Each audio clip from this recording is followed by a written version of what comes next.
In today's video, I will be going into great depth on the most important and single most influential book I have read in my entire life so far. Now, I've read over 100 books in my life, but I've never read a book twice. That was until this very book right here that I'm going to dive head deep in this video. I've actually read it more than 10 times, and it's a book that I will continuously read every 3 to 4 months because the teachings, the wisdom, it is so profound. Now, this book I've also generously given to many friends and family. I've had friends told me this saved their relationship. I've had other friends tell me this helped them get back on the right track in life. Ladies and gentlemen, I'm very excited to present to you The Way of the Superior Man by Deida. Again, this is literally, I can easily, confidently say, the most single important and influential book I've read in my young life so far.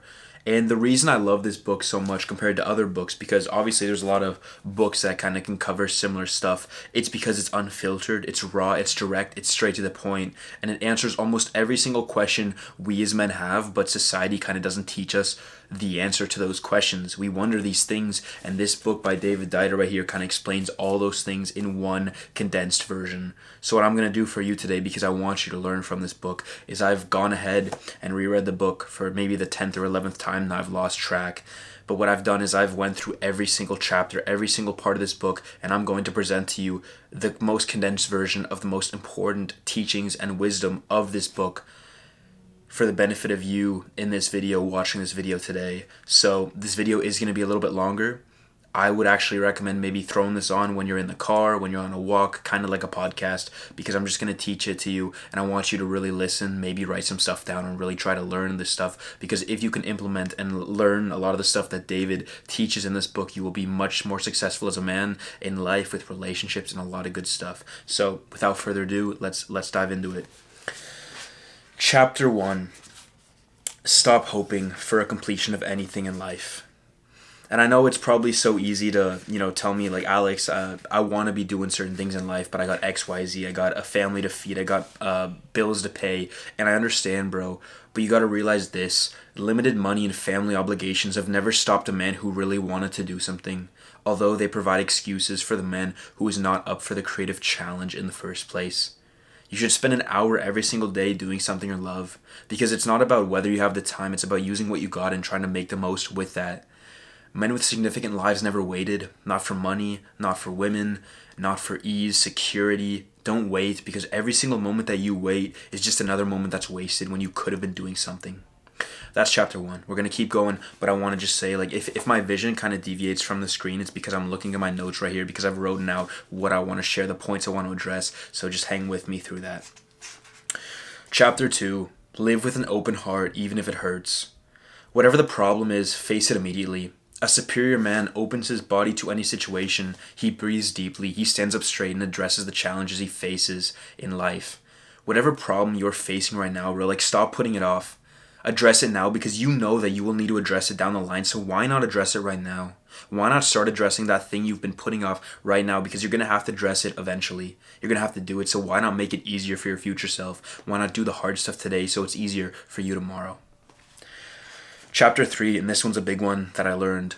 Live as if your father were dead. I want you to pay attention to what I'm about to read you. How would you have lived your life differently if you had never tried to please your father? Love your father, respect your father, of course. But you are a man who needs to be able to make his own decisions for himself, and your father's not going to be there with you for the rest of your life. As tough as that is to hear, he's not going to always be with you, so you got to learn as a man to think on your own, to be able to come and form your own conclusions. Because I bet there's a lot of things that you maybe haven't done because your father wouldn't have liked it. And obviously your father wants best for you, but he doesn't know you as good as you know yourself. So as an actionable step, for the next 3 days, do at least one activity that you have avoided or suppressed because of an influence of your father. In doing this, you will be practicing being free of his subtle expectations, which may now reside within your own self-judgment. Practice that, and I promise you'll be more fearless, and you won't feel like you're limited, unworthy, or burdened by your father's expectations. And realize one final thing. To grow, you must go without.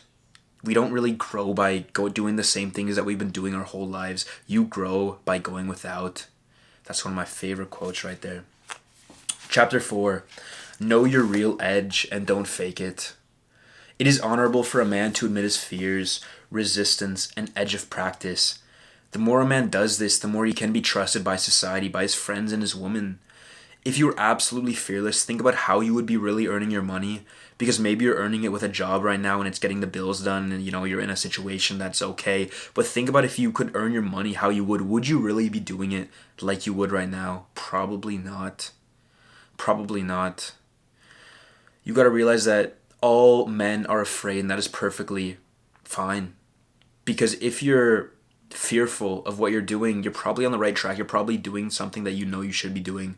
Like if there were no fear, if you didn't have any fear of what you're doing, you're probably on the wrong path, bro. You're probably on the wrong path. And I want you to realize and think about this. Be honest with yourself. Admit you know you could be doing more. And admit you know you could be earning more, doing more with your life, getting more out of life. And just tell yourself you're too lazy, because to be honest, like we all have the time. I got a buddy who's working 6 days a week. He's working 12-hour days and he still has time for YouTube, for fitness, to better improve himself, spend his time with his loved ones. Like, he still has time for that. Realize that if you really want to change jobs, but have been part of the organization for a while, the reason you are not doing that is because you're afraid. You don't want to start fresh. And it's hard. Like, I feel you. It's hard to start fresh. I moved across the country when I was 18 to Miami and I didn't know a single person. And it's tough to start fresh. But like I said in the previous chapter, a lot of times to grow, you must go without. Chapter 5. Always hold to your deepest realization. Make life a constant process of being who you truly are at your deepest level, because everything else doesn't matter. Because let me tell you this thing that I've thought about. If you're not being true to yourself, you're kind of like acting how you think people want you to act, or how you be publicly accepted. You're not acting true to you, so you're not attracting people who like you for who you really are. It's kind of like being attracted to something, a facade, a mask, because it's not who you truly are. So be true to yourself, because then you'll attract the people who like you for who you really are, who love you for who you really are. Because why would you would never really want anything else. You wouldn't want like people to like you for something you aren't. Ask yourself those deep questions. Ask yourself those hard questions. Pause the video right now. Here's an actionable step. Pause the video right now and think who you truly are, what you value, what are your beliefs, your morals, what do you associate with, what do you dispute with, what do you look for in a woman and friends. Like, ask yourself those hard questions, because those hard questions are very important. And so often we're hyperstimulated with other stuff that's probably not that important. So ask yourselves those hard, deep questions. It'll probably give you a clear vision of what you should be doing with your life. Chapter 6. Never change your mind just to please a woman. I'm gonna read you a lot of this page because I think what it teaches is just beautiful. You should always listen to your woman and then make your own decision. If you choose to go with your woman's suggestion, even when deep in your heart you feel that another decision is more wise, you are in effect saying, I don't trust my own wisdom. You are weakening yourself by telling yourself this. You are weakening your woman's trust in you. Why should she trust your wisdom if you don't trust your own wisdom? When you deny your deep truth to please your woman, everyone will feel your lack of authenticity. They will sense that your false smile hides an inner division. Your friends, children, and business colleagues may love you, but they won't trust you since you don't trust your own core intent. And more importantly, your own sense of inauthenticity will burden your capacity to act with clarity. Your actions won't jibe with your core. Never not be true to yourself. Use what your women and friends are telling you to make your own conclusions. And if you're wrong, that's okay, because now you learn from those mistakes. But a superior man takes full accountability. And he takes full accountability with what comes on the decisions he makes, because that is how you gain wisdom. That's how you gain experience, by, learning from your mistakes. Chapter 7. Your purpose must come before your relationship. Admit to yourself, bro, like if you had to choose one, you choose your purpose over your relationship. And I know that's something I struggled with in the past for me as a person, and something maybe you've struggled too, but admit to yourself that, your purpose is more important. Like, obviously love your woman, but your woman, a feminine woman, like the most important thing in her life is going to be the intimacy, the relationship you're in. And you as a superior man should be that strong figure who's focused on his purpose, on his mission. He's fighting for his people, his family. Like, that's what it should be. Chapter 8. Lean just beyond your edge. Know your fears and lean slightly beyond them. For me, or I guess this is an actionable step, and I'll share 3 fears I have. Pause the video right now, grab a notepad, and just write to yourself like 3 fears you have. Because we think we're fearful of many things, but like write down 3 things that you're truly like fearful of. For me, just thinking real quick about this, I wrote down failing like in life, being insecure with what I'm doing, not being proud of what I'm doing, like just not being confident, like insecurity as a whole. I've struggled with that in the past. And then lastly, wishing I did more with life, like having that regret. You may say like, Alex, why do we need to like go beyond our fears? Why can't we just be at one with our fears? Why can't we face our fears? Why do you need to lean slightly beyond them? Like I said, and fear is good, but if you aren't fearing anything, you're not being true to yourself. And what I like to say here is that true transformation occurs not when you face your fear, but when you fight it, when you're in the ring with your fear, and that only comes with leaning slightly beyond your fear and literally fighting the hell out of it. Chapter 9, do it for love. Don't hold anything back. Do it for love. Next time you're with your woman, don't hold back. Don't hold back anything. Just be true. Just love her with all of the capabilities that you're able to. Because that's rare. And in a way, one thing David says in this book, in this chapter, in chapter 9, is how you penetrate the world should be how you penetrate your woman. Like it should just be full, authentic, full of love, full of purpose. As David Deida also says in this chapter, that like women in the world know when you're dicking around, when you're not being true to yourself, not being authentic. They want to feel you for real.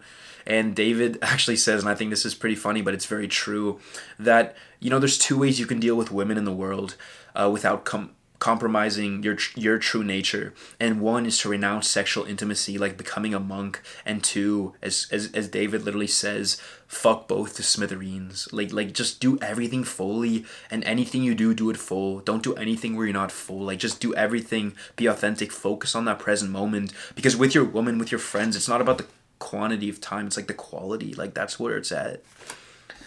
Chapter 10, enjoy your friend's criticism. Here's an actionable step, bro. This has really helped me, and I think it'll be very important for you too. Once a week, you should sit down with your closest boys. Not your closest boys, like your childhood friends, but your boys who really want more out of life, who are not just playing video games, jacking off, and like eating junk food. Come on. Like sit with them and have the hard talks.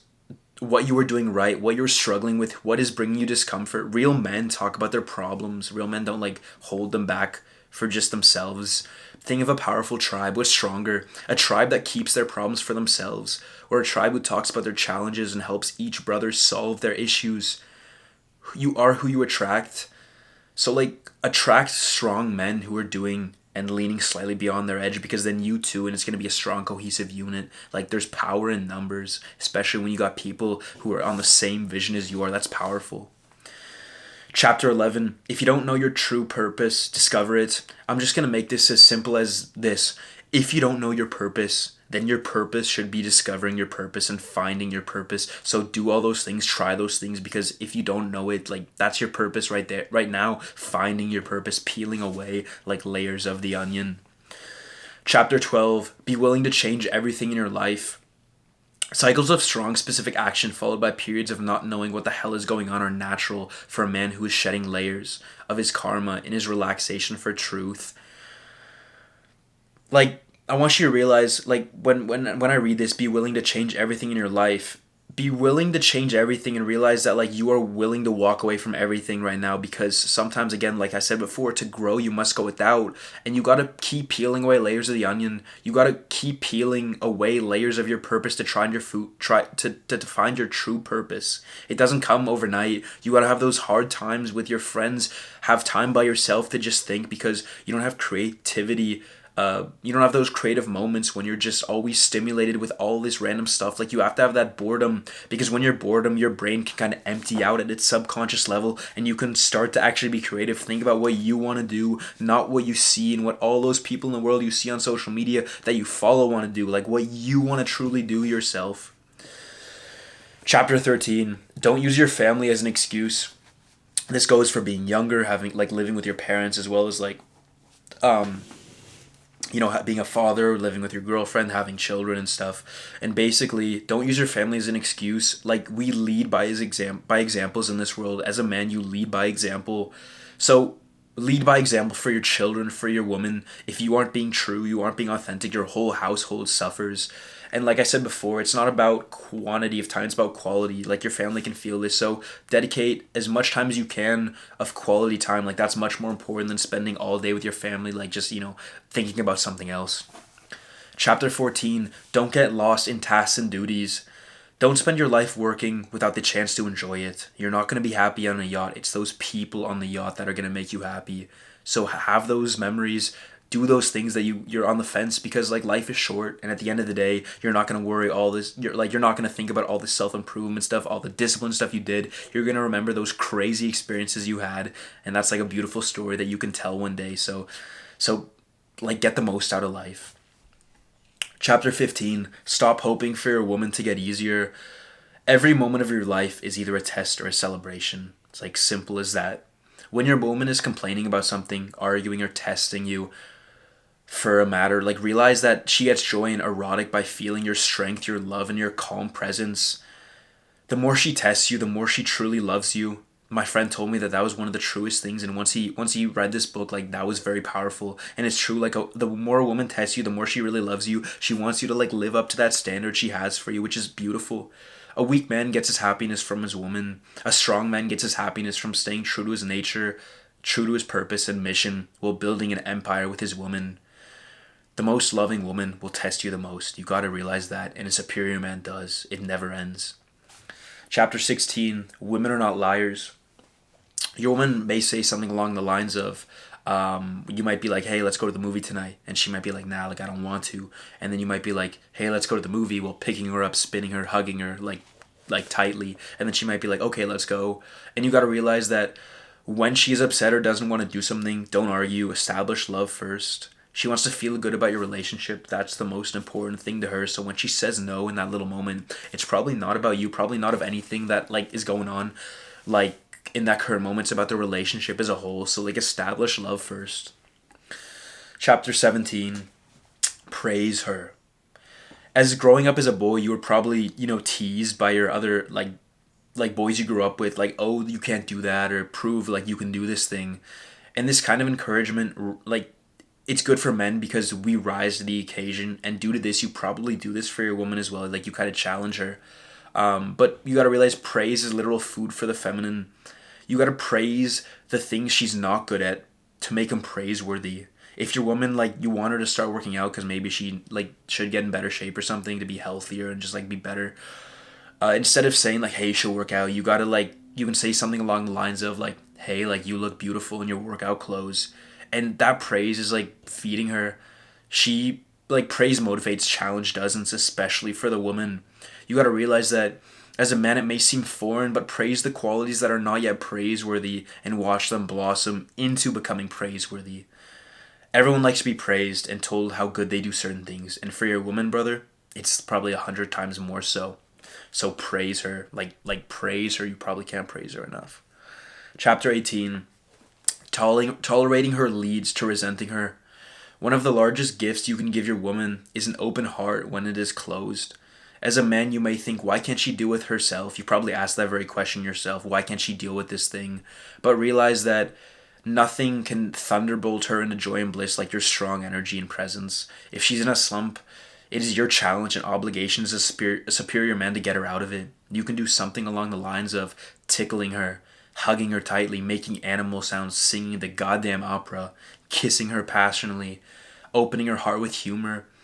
Occasionally, talks will help, but 99% of the time, love and physical touch for your woman, that's the answer. And then maybe, like, in a very far-fetched scenario, maybe, like, after doing that, your woman is still not able to receive your gifts. Maybe, brother, you should realize that maybe you're with the wrong woman. Because as a man, you should be able to, like, open your woman up and just, like bring her that joy when she's really having those, tough periods.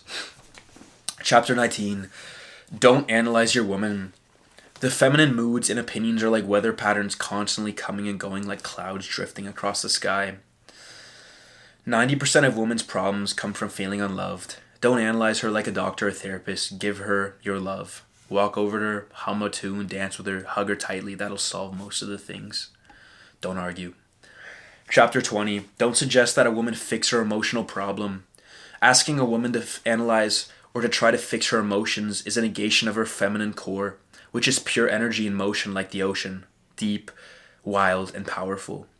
As a man, we think this is normal, but for most women, it is like building walls around part of the ocean and turning it into a swimming pool.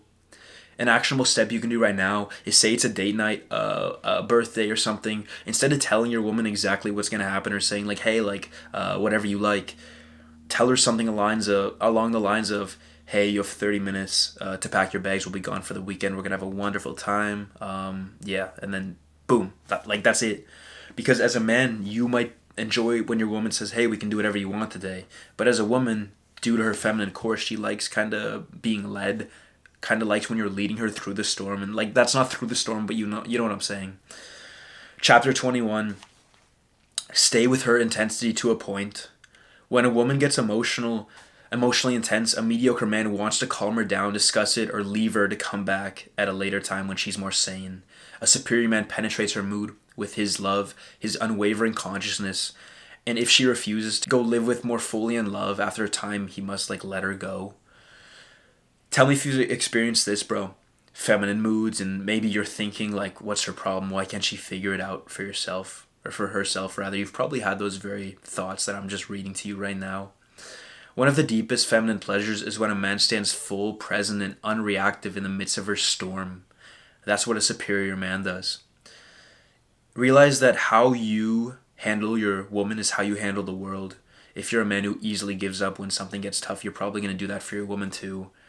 And realize it goes the same the other way, but if you harness your woman and can harness her in her most dramatic and intense moves, like you can harness the world too. It kind of goes hand in hand.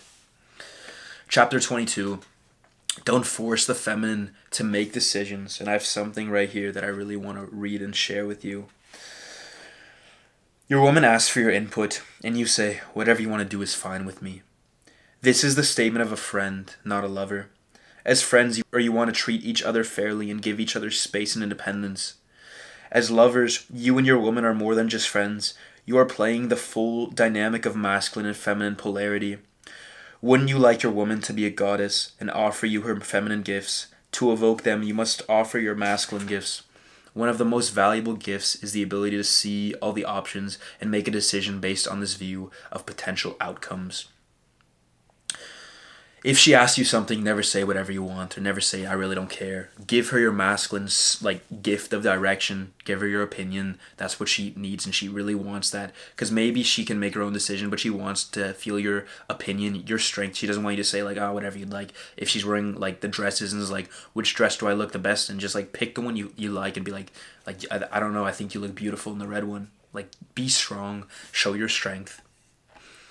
Chapter 23. Your attraction to the feminine is inevitable. If you're like most men, you significantly downplay the sexual attraction you feel towards women on a regular basis. This desire is not only natural, but it is very healthy as a strong, masculine, high testosterone man. It's nothing to be ashamed of. So don't negate it. Don't let society suppress it. Chapter 24. Choose a woman who is your complementary opposite. You got to realize you are who you attract, and if you're a mediocre man, not very polar, you're gonna attract like a pretty boring person. But if you're a strong masculine man, you're gonna attract a like very loving, caring, feminine woman. You always attract like that. So like basically who you want to attract, just be true to yourself. Be who you want to attract, because you're gonna attract those people. It just happens like that. Chapter 25. Know what is important in your woman. The more you seek a woman that gives you everything, the less you get of anything. Like I said in the previous chapter, you should be looking at women as like a puzzle piece and seeing where they complement you.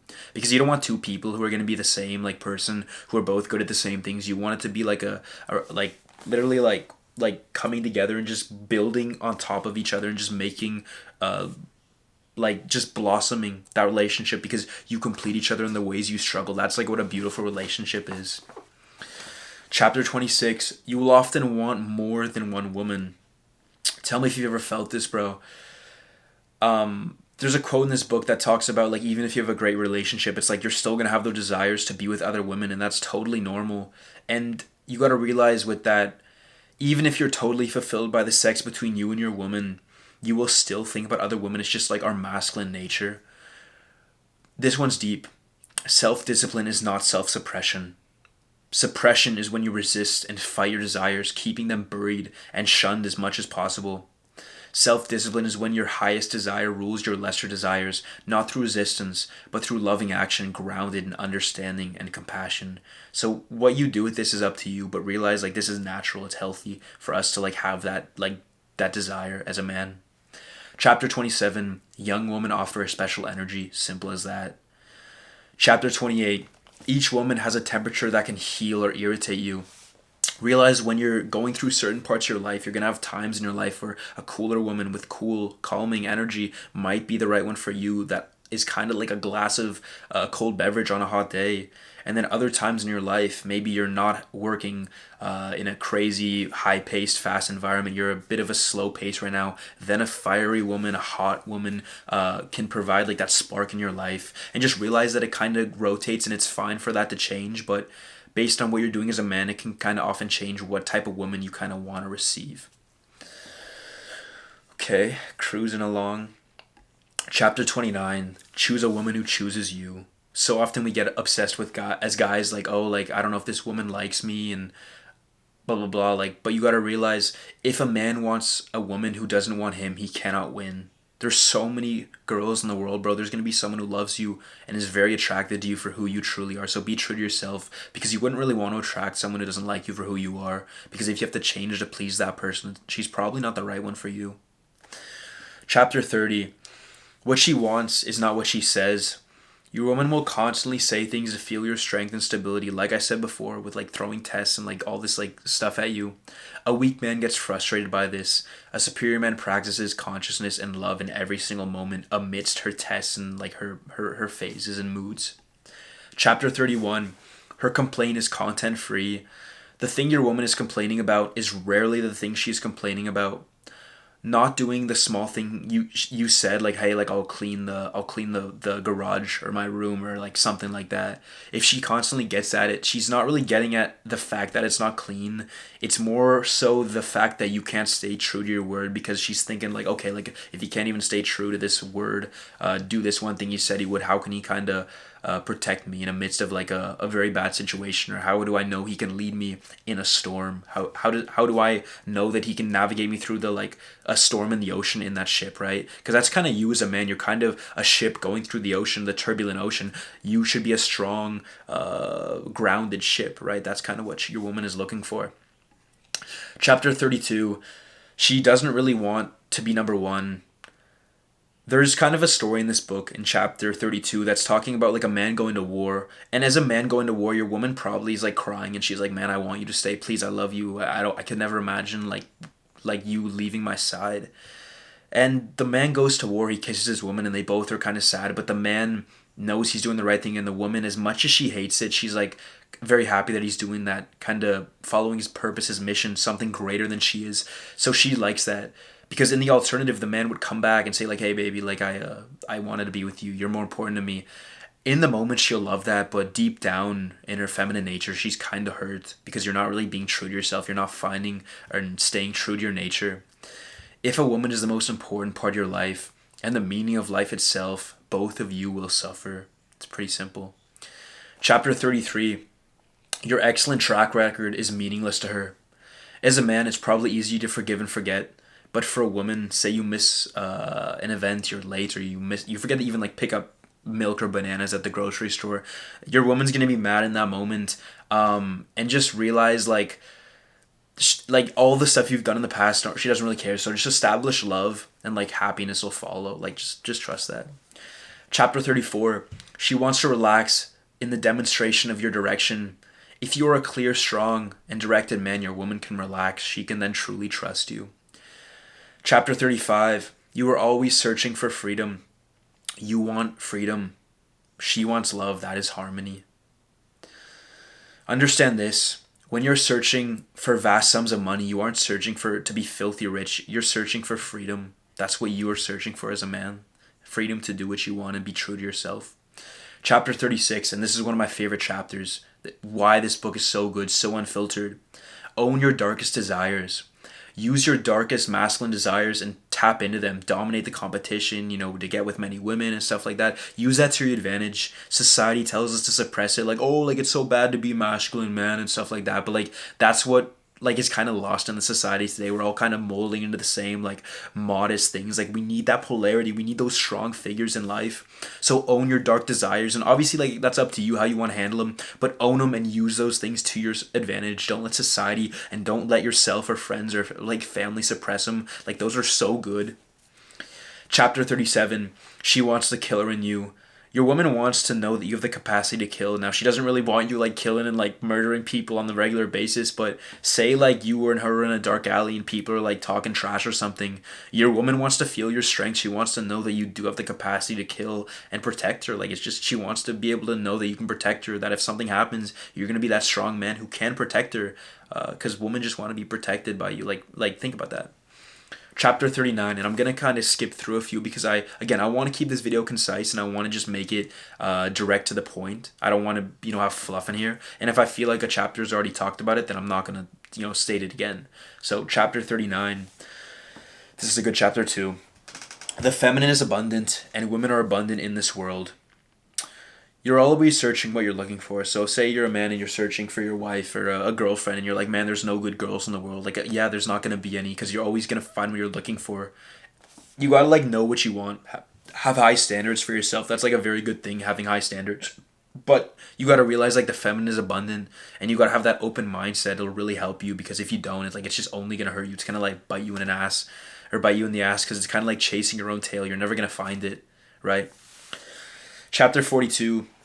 Never allow your desire to become depressed or depolarized. Again, like I said before, society kind of wants to diminish and suppress our masculinity. Society says it's bad, but we should look past this and not let society conform us because we need that masculinity. It's kind of lost. We're kind of lost in a world of masculinity, and if you can be a true superior masculine man, like you're going to rise to the top because to be honest, like you don't have too much competition these days. You just have a lot of like I use this analogy a lot, but like soy boy feminine, like men, like we need those strong men to lead our tribes, to lead the people. Chapter 43, use your attractiveness as a slingshot through appearance. A good woman is a source of inspiration and attraction for a man. A man should not go on chasing women in life because that's like chasing your own tail, right? Don't chase your woman because you want to chase women. Like, be true to your purpose and the woman will come. Like, that's a thing that I never realized until I actually started doing it, and it's so true.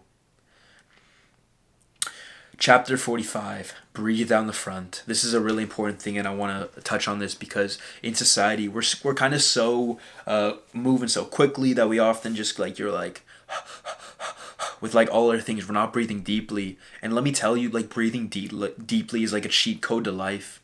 You're going to be more confident. You're going to be like the stress is going to evaporate from you. So breathe in through your nose and out through your mouth. It should look something along the lines of this.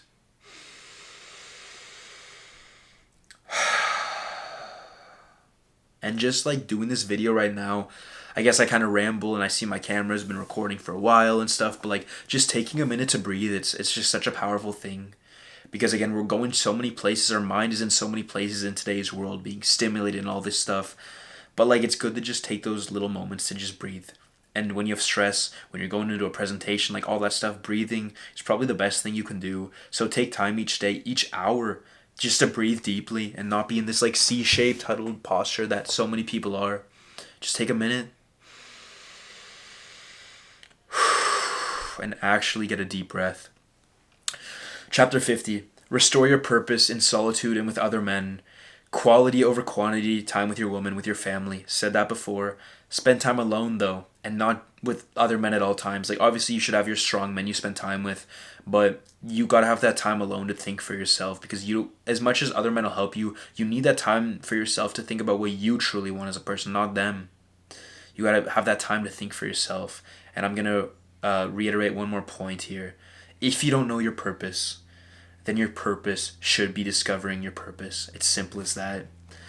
That right there is the gist of this book. Now, I hope that really helped you, bro. I want you to re-listen to that. Not right away, like maybe in a week or two. Like this book, is going to be a great investment for you. I hope that I was able to help you with this video, but ask your mom for the holidays if you maybe just want, like, are looking for something for the holidays that'll not only just give you dopamine right now, but it'll actually like teach you something. This book's like $10 on Amazon. I literally am on my like fifth copy because I've shedded so many to my friends and family. So I really wanted you to learn from that. That's why I made this video. I've not made a video this length before, but I think that the teachings, the wisdom, is just something we need to hear as men because we don't hear it in this world today. And obviously you probably love your family, your friends, but a lot of these things that I taught you today and are in this book aren't really talked about openly, and they should be. Like, you should be talking about those difficult things with your people, with yourself, like all those things. So I really hope that helps you. If you want, you can probably find the PDF of this book online, like free The Way of the Superior Man PDF online. But I think it's just nice to have a hard copy because as I said, I reread this book every 3 to 4 months, and I always find something different, a different answer to a problem that I'm facing, a problem that I'm dealing with right now. Another thing that I didn't even touch on in this book is like ejaculation. Oh, you shouldn't just ejaculate out of like your genitals. You should ejaculate like throughout your body and kind of let it rain on your body with like all that positivity and like the manly livelihood right there, right? So there's so many things in this book that I didn't even touch on. That's just the surface level, but I really hope that helped you find direction and just taught you some things you've probably been looking for the answer for a while now. So yeah, that is my summary on The Way of the Superior Man. I can honestly say this is probably the most important book I've read in my life so far. Probably still reigns number one. In other words, this could be called the Bible of man. Like, that's how important I think this stuff is. So read this book, bro. Invest in yourself and do the hard stuff. Even when you don't feel like doing it. That's when true change, true transformation occurs.